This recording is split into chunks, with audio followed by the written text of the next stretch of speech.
Welcome to the Scoreboard. I'm your host for today's episode, Maddie Evans, and I'm really excited because we've got a lot of fun things taking place. I would first like to address that the Eagle County mask mandate is still in place, but I'm sitting in this studio completely alone. So luckily for me, I do not have to wear my mask right now. We've got a really good episode in store for you as we're going to be talking all things winter sports, which is one of my favorite things to talk about in general because I'm a total sports nerd. We're going to show you how to keep your gear nice and maintained, maybe have a surprise visit from a fun puppy, and then of course I got to sit down and talk with a really cool local athlete here from Vail, and I'm excited to show you that later. Let's kick things off by keeping your gear nice and in check. It's important that you maintain your gear, especially as the season continues. So Eric got a chance to sit down with Ski and Snowboard Club Vail and talk about some of the incredible equipment that they use to help their athletes stay geared up all winter long. So let's take a look.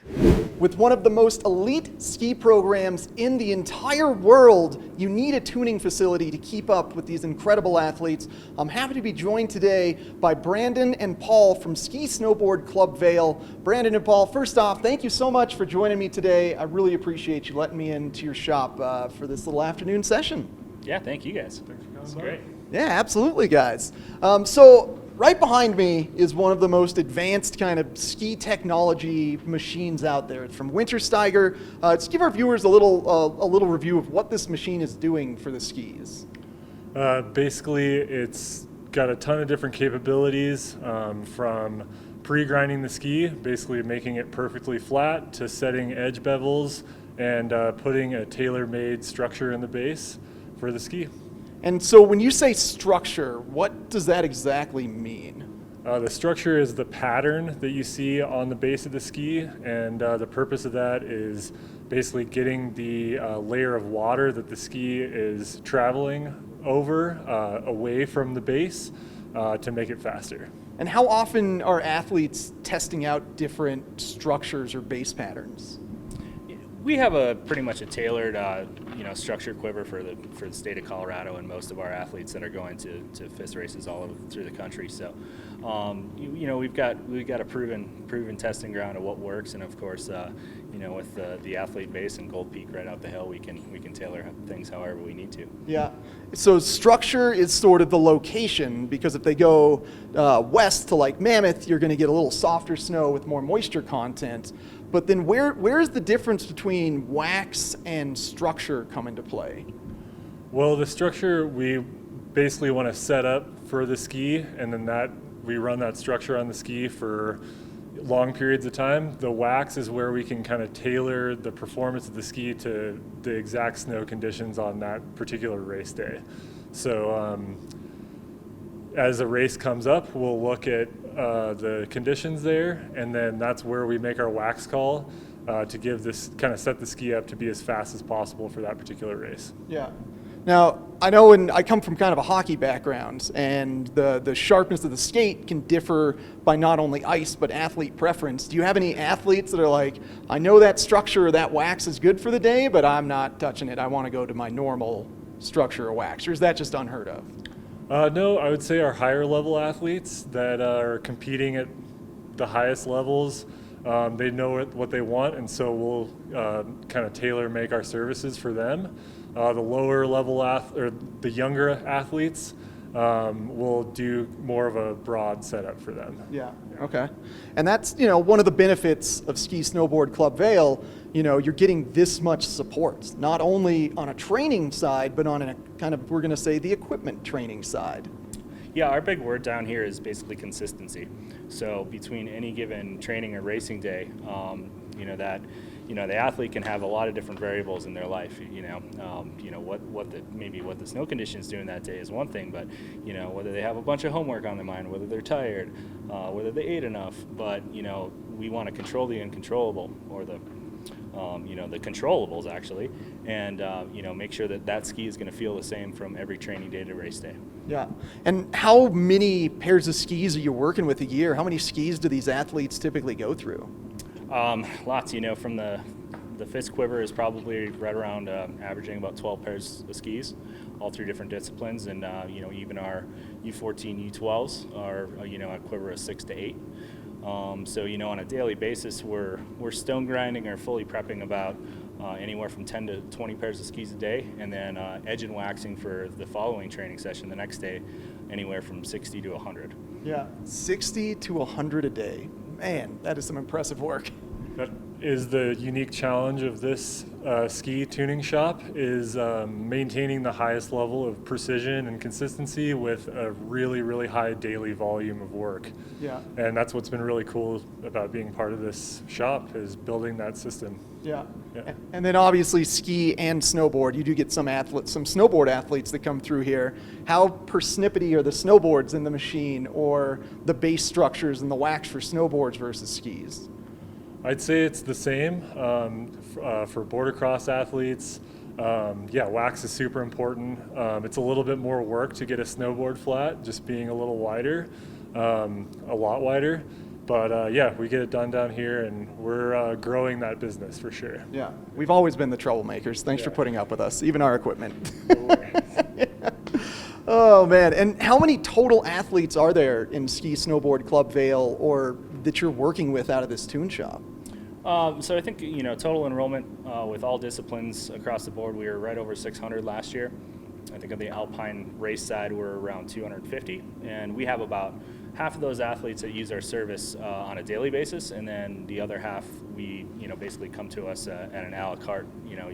We do what they need to be done for them. Yeah. Quite a Man. few. Yeah, seriously. No, I mean, it's an impressive setup you guys have here. And that's not even getting into, we focused on the Wintersteiger, but with skis, you've got to mount bindings on them every time. So that's an additional layer of work. Yeah, absolutely, and we, take it to the next level on binding mounts too. Obviously, per athlete need where that binding is actually located on the plate or on the ski, and then also, a lot of the bindings need adjustment for how high the toe piece is compared to the heel. We call it ramp angle in here, or a delta angle. So we make those adjustments to kind of a SSCB norm, or if an athlete's been working on something, we make those adjustments to what's working for them. Yeah. Just incredible service, man. I mean, that's one of the big factors that raises our athletes above most others, is just the support that you guys give them and the work that you guys do. So from me and all the athletes, thank you so much, guys. You guys absolutely crush it. Thanks for keeping our program top notch. Thank you, man. Yeah, Thanks for stopping by. absolutely. Paul, Brandon, high fives. Yeah, man. Rock on. Winter's coming. Winter's coming, baby. It's absolutely incredible what that machinery can do and how much effort needs to go into your gear. We have to take a quick break, but when we come back, we've got more gear to talk about, a puppy to see, and my exciting interview with local athlete Thomas Walsh, so stay tuned.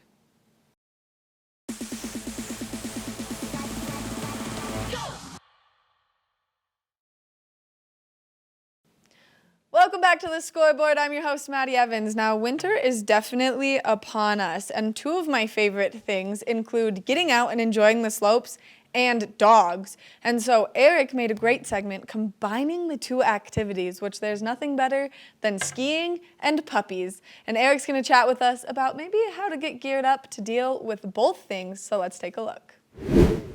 Sports are on a bit of a mid-swing as a result of playoffs being over for our teams here in Eagle County and the winter season not quite getting kicked off for sports. So this is an opportunity for me to showcase something that I truly love, and that is splitboarding in the backcountry with my little golden mini. She absolutely goes crazy for splitboarding, but it is a heck of a sport. There is a lot involved in splitboarding, so I just wanted to take today and come to one of my ultimate favorite spots just over in East Vail and run through all of the equipment that goes inside of my splitboarding bag here. Now, this bag is great because it's not just a bag, it's also an Avalanche Vest. So you can actually put an airbag in this. It's got room for water. You can put your collapsible poles on the outside of it if you're a snowboarder, and it just stays real tight to your body, just like a vest would, rather than a big hanging backpack. It's also got this great Avalanche Strap here that helps it stay on in case you do tumble or get caught in a slide. This little belt stays very secure, unlike straps of backpacks or jackets that can get ripped off of you. This is going to stay secure so your beacon can stay on your persons. That's very important when it comes to backcountry stuff. You want to avoid putting a beacon in a jacket because your jacket could get ripped off of you in a slide. That's a little known fact, doesn't get discussed too much when it comes to backcountry stuff, but keep that in mind. So let's get into it and find out what is in my bag and all of the gear that I've got for splitboarding. So first off, how many gloves do you think it takes to go properly splitboarding? If your answer was 1, you'd be wrong. If your answer was 2, you'd be getting closer. The correct answer is 3. I have 3 pairs of gloves with me at all times when I'm splitboarding. That's because as you're going uphill, your hands are gonna sweat and they're gonna get cold, and you don't wanna spend the time removing the skins, getting your snowboard built or your skis in downhill mode with cold hands, because the ride down is going to end up being absolutely miserable. So I've got thin liner gloves if it's a little bit warm and sunny out for the uphill. If it gets a little colder, I've got these slightly thicker dog walking gloves from Hestra, and then for the downhill, I've got these great fully leather gloves from Burton Snowboards, AK Leather Tech gloves, if you're curious. These things are the bee's knees. They've got pre-curved kind of finger grips, they're pre-broken in, they're comfortable, they're waterproof, they're leather, they're stylish, they're low bulk, wonderful stuff. So make sure, even if it looks like it's a nice day, weather can turn quickly in the backcountry, so it's all about gloves and layering. 3 pairs of gloves. And then for goggles, that's right, I don't just have 1 pair of goggles. All right, that'd be silly. Why just 1 pair of goggles? What are we doing here? So when it comes to goggles, I have these great Oakley snow shades for going uphill. They've actually got snowboard, ski, snow-specific lenses in them, the Oakley Prism lenses, so it just helps give you great contour in the snow. But sunglasses so that your face isn't getting hot when you're going uphill. It's all about heat and cool management when you're in the backcountry. And then when it's time to go downhill, that's when I switch over to a pair of goggles. And in my opinion, the best goggles for the job are going to be a pair of Anons that have magnetic technology in them, because it's very easy to change lenses over. The lenses just snap right out, snap right back on. So I've got this nice hard case with a flat light lens, keep a highlight lens on the goggle. These guys go nicely into the bag, low bulk, great goggles. Check out some Anon with magnetic technology.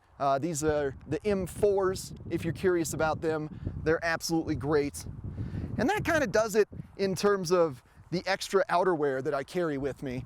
And I love my dog Minnie. Look at her just chilling here. And with dogs, you do need to bring some equipment for them. Now, some people have vests for dogs so that they can give them packs of water, things of that nature. I keep hydration in my bag, and a little bowl for Minnie, but it's the paws that you're gonna wanna focus in on when it comes to your pups. So there's 2 different Paw Solution devices for your pups. The first one, of course, if anybody has a dog, they know the nightmares of trying to get them to put on winter booties. But yes, winter booties are great to protect their paws, and I utilize these in kind of the early or the late season when it's hard ice conditions, so mainly not to cut up her paws. They also do a good job to keep snow from getting inside her little toes. Minnie here has some very furry paws, don't you, little love bug? So they are very prone to getting snow built up in them. And while yes, the booties will protect against snow getting into your dog's paws, what's not going to be good for the booties in deep snow is that your dog's legs are going to sink in the snow, and then as they pull them out, the booty can get stuck.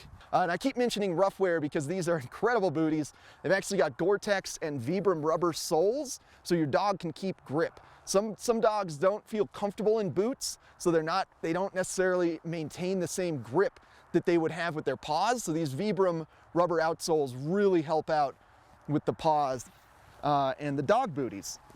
Now, when it comes to deeper snow, winter conditions, you can't beat Musher's Secret Paw Wax. It does a great job of moisturizing the pads of their paws, and it allows snow to just kind of slough off from in between their toes, because there's nothing worse for a pup than getting a ton of snow built up in their paws, and then it ices over, and then they're just biting at them, and we don't like that, do we, Minnie? Yeah, she is not a fan of having to bite at the paws. And you gotta stop as a dog dad and then try to get the snow out of the paws, and that doesn't make her happy. Oh, thank you, love. Dad helping out makes her happy though. Yeah, good girl. So with all of that, you can get ready to go split boarding and find your next adventure. The final thing I do want to touch on revolves around headwear, helmets. That's right, helmets still very important for the backcountry because you never know when you're going to get caught in a slide, when avalanche conditions are going to occur. So what I like to use for a helmet is a bit of a sturdier helmet than you would find for resort riding. Now you've got two different variations of helmets. You've got in-mold helmets where the inside foam is molded along with the outer plastic. They're a little bit thinner, lighter weight. For backcountry, I like to go with kind of a dual density helmet where it's got a nice thick outer layer, very hard, very strong, and then the inner foam is kind of glued in to that outer layer. This helmet is a Sweet Protection helmet, very comfortable, great brand out of Norway. Good stuff, look into Sweet Protection. They also make some carbon helmets if I'm ever doing extreme backcountry, not kind of side country like this, where there's risk of rocks or cliffs or things like that. So carbon fiber outer helmet, awesome stuff, very protective. And on the uphill, I just like to strap the helmet onto the backpack and away we go. Away we go, you say? Are you ready to go? Minnie, do we want to go? Look at how excited she's gonna get when this snowboard comes out. She freaks out, folks. Minnie's a snow pup. Minnie's a snow pup. Oh yeah. Every time I get the snowboard built, she starts barking at me and scratching at it and freaking out because she just loves snowboarding so much with her dad. If you've never taken your pup snowboarding or skinning, make sure to give it a shot this winter. I'll be doing more segments on splitboarding and snowboarding and showing how I've trained Minnie to be a good downhill dog. Yes, we're gonna go soon. We are. She's a good dog. You're a great viewer. We are gonna take a short break here on the Scoreboard and come back with plenty more just in a bit.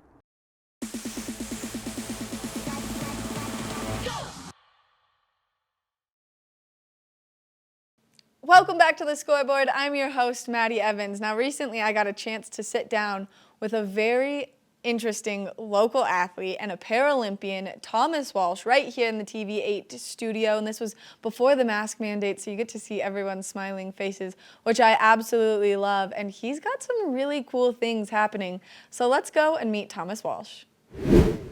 The Vail Valley creates such incredible community members, and I'm so lucky because I'm sitting with one who's very special. Not only has he been part of the TV8 team forever, but he's an incredible World Cup and Paralympian ski racer. Thomas Walsh is joining me on the couch. Oh my gosh, I'm like thrilled that you're here, only because you're a hard man to track down. Well, thank you, and I'm glad I was able to squeeze it in while I'm home. I'm super happy you're able to squeeze it in while you're home too, because I've been wanting to catch up with you for so long. You do so many cool things, not only in skiing, but here in our community too, and I think it's so important that people get to know who you are. Well, thank you so much.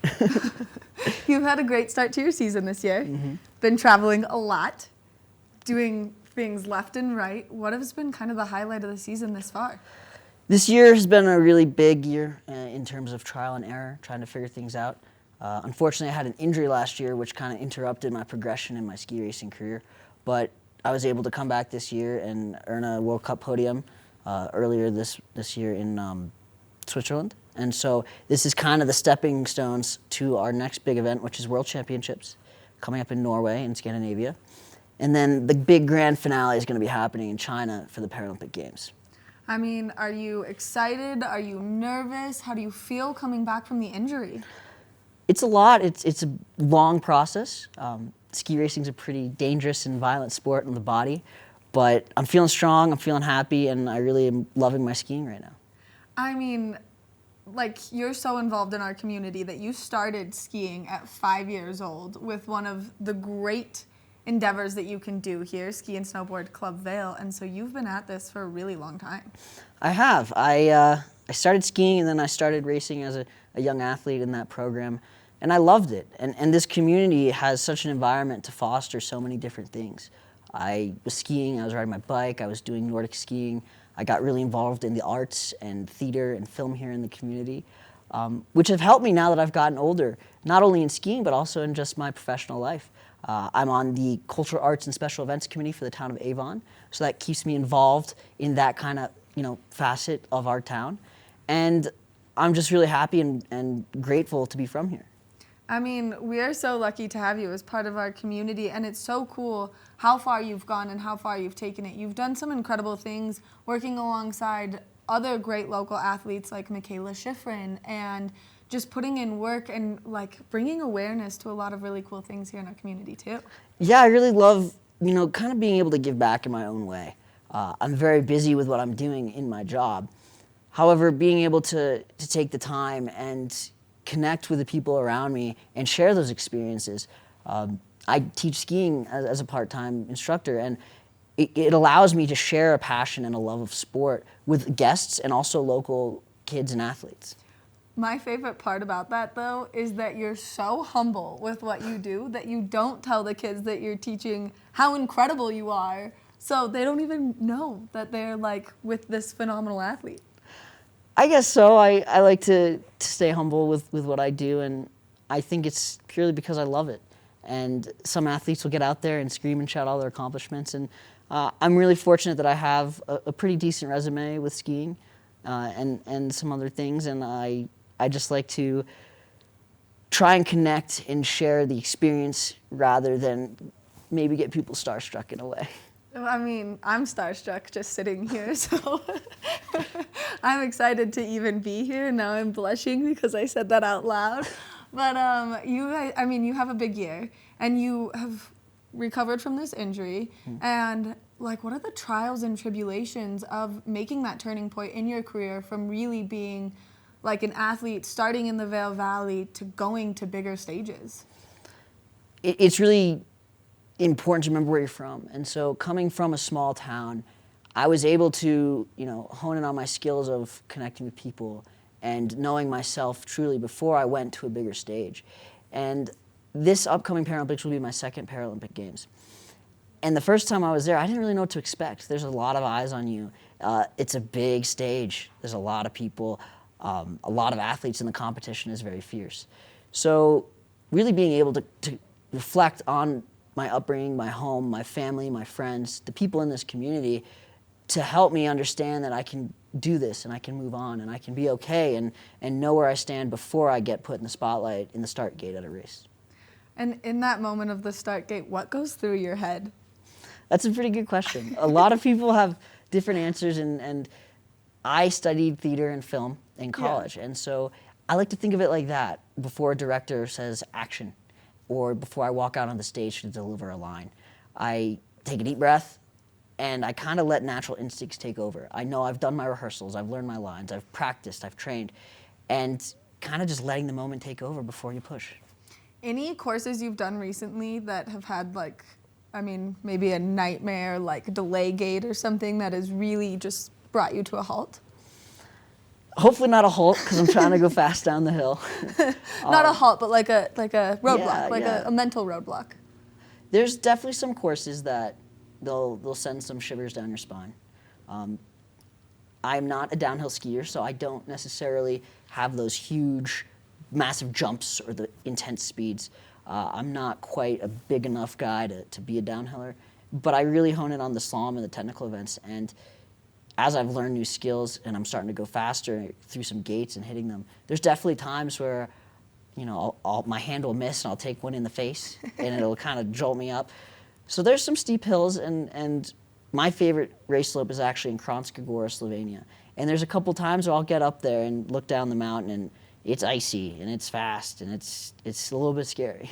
I can only imagine, because even just looking at the Birds of Prey course, I'm always like, oh my gosh, that is so terrifying. And that is a downhill event. That's an event where they're not slowing down for anything and they have no fear. Absolutely. I love skiing because I personally think it's one of the sports where we go the fastest with the least amount of protection. Yeah. And there's a lot of injuries, and that's the risk and reward we take as an athlete in our sport. Thomas, if people want to catch up with you and see what you're doing and where you're going and how everything's taking place, what's the best way for them to kind of keep their eyes on you? I'm very active on social media, on my Instagram. It's at twalnuts with a Z. And I post on there all the time. I'm also on Facebook. And I just like to share messages and photos of my career there.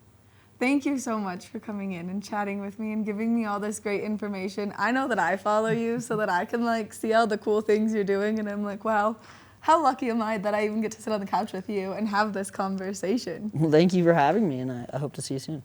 I hope to see you soon too. Make sure that you check out his social media so you can see exactly what's going on and where he is, and we're sending him all of our good vibes for the upcoming big games. Best wishes to Thomas Walsh as he approaches the big games and continues on his incredible ski season. We also want to take a minute to give best wishes to both the boys and girls Battle Mountain basketball team as they prepare to face off against Eagle Valley tomorrow. Make sure you get out there and support all your local athletes, only because it's a great time and it's a fun place to be. And always, it's so nice to support our local teams. That's going to do it for this episode of The Scoreboard. You can always catch more at the TV8 website, which is tv8vail.com, or The Scoreboard Nation for more information. We'll see you next time right here on The Scoreboard.